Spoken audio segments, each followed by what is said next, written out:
آج میں آپ کے لیے ایک سچی کہانی جو میری چھپی ہوئی ہے، شائع شدہ ہے، وہ میں لے کے آئی ہوں اور اس کا نام ہے اور گڑیا ٹوٹ گئی۔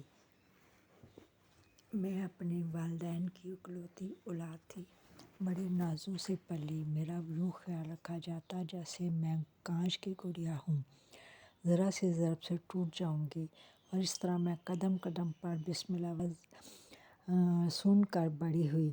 لڑلی ہوں، کیسی بھی نازوں سے پلی ہوں، ایک نہ ایک دن انہیں پرائے گھر جانا ہوتا ہے۔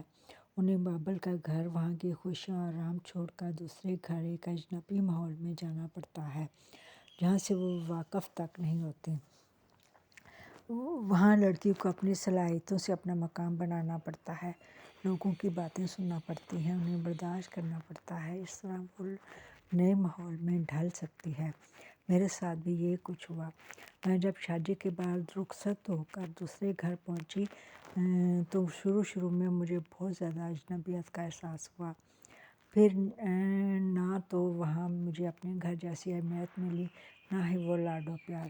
میں بکھلا اٹھی، میرا دل چاہا کہ بھاگ کر اپنے گھر پہنچ جاؤں، مگر ایسا کم ممکن تھا۔ اب اس گھر کو مجھے اپنا گھر سمجھنا تھا۔ میں نے بہت کوشش کی کہ اس گھر کو اپنا گھر کہہ سکوں، اس میں دل لگا سکوں، مگر اتنی جلدی یہ ممکن نہیں تھا۔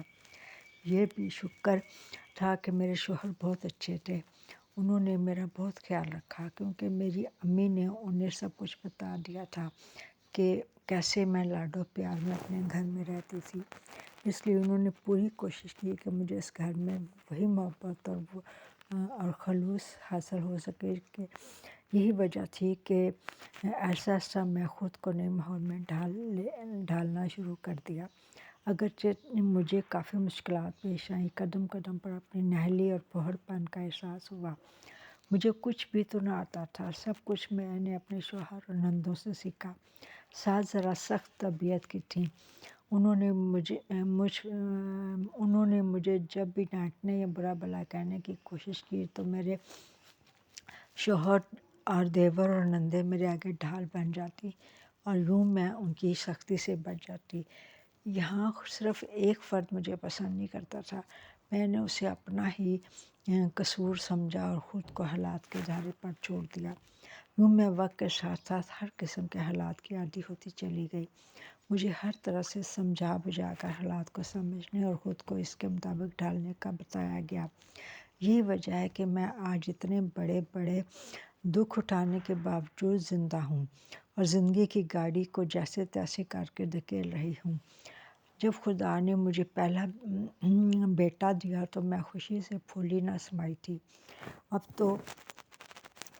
اب تو سب کی نظروں میں میرا مقام اور بھی بڑھ گیا تھا، یہاں تک کہ ساس صاحبہ بھی اب قدم قدم قدرے نرم مزاج ہو گئی تھیں۔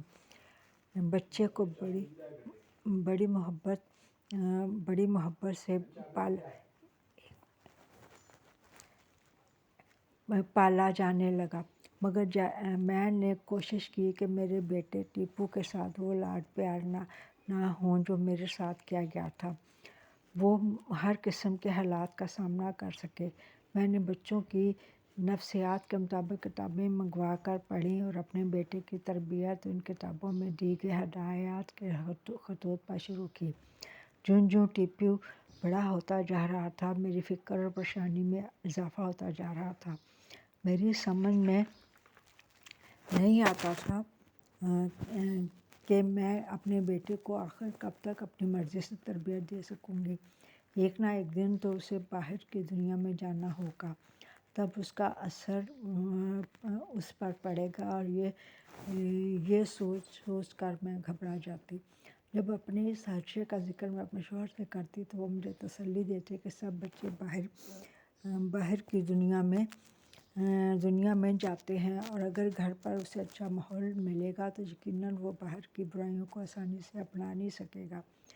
ٹیپو اپنی عمر کے مطابق بڑا ہوتا رہا، اس نے بالکل نارمل بچوں کی مانند پہلے بیٹھنا شروع کیا، پھر گھسیٹنا اور اس کے بعد چلنا شروع کیا۔ یہ سب کچھ اس نے صحیح وقت پر کیا اور میں اسے دیکھ دیکھ کر خوش ہوتی، اس کی ننھی منھی حرکات میرا دھیان اپنی طرف لگائے رکھتی، یہاں تک کہ وہ 3 سال کا ہو گیا۔ جب ٹیپو 3 سال کا ہوا تو اس کی بہن گڑیا پیدا ہوئی، جو اپنے نام کی مانند نازک تھی۔ اب تو گویا مجھے سب کچھ مل گیا۔ میں بہت خوش تھی۔ مجھے لڑکیاں شروع سے ہی اچھی لگتی تھیں، کیونکہ لڑکیاں ماں سے زیادہ قریب ہوتی ہیں، اس کے دکھ سکھ میں برابر کی شریک اور سب سے بڑھ کر ماں کا ہاتھ بٹانے لگتی ہیں، جبکہ لڑکے لاپرواہ ہوتے ہیں۔ گڑیا کی پیدائش کے بعد میری مصروفیات بڑھ گئی تھیں اور ٹیپو بھی پوری توجہ چاہتا تھا۔ ادھر گڑیا کے چھوٹے موٹے کام ہوتے تھے اور میری سمجھ میں کچھ نہ آتا تھا کہ کیا کروں۔ آخر بہت مجبور ہو کر میں نے آیا کا انتظام کر لیا اور گڑیا کے اوپر کے کاموں کے لیے آیا رکھ لی۔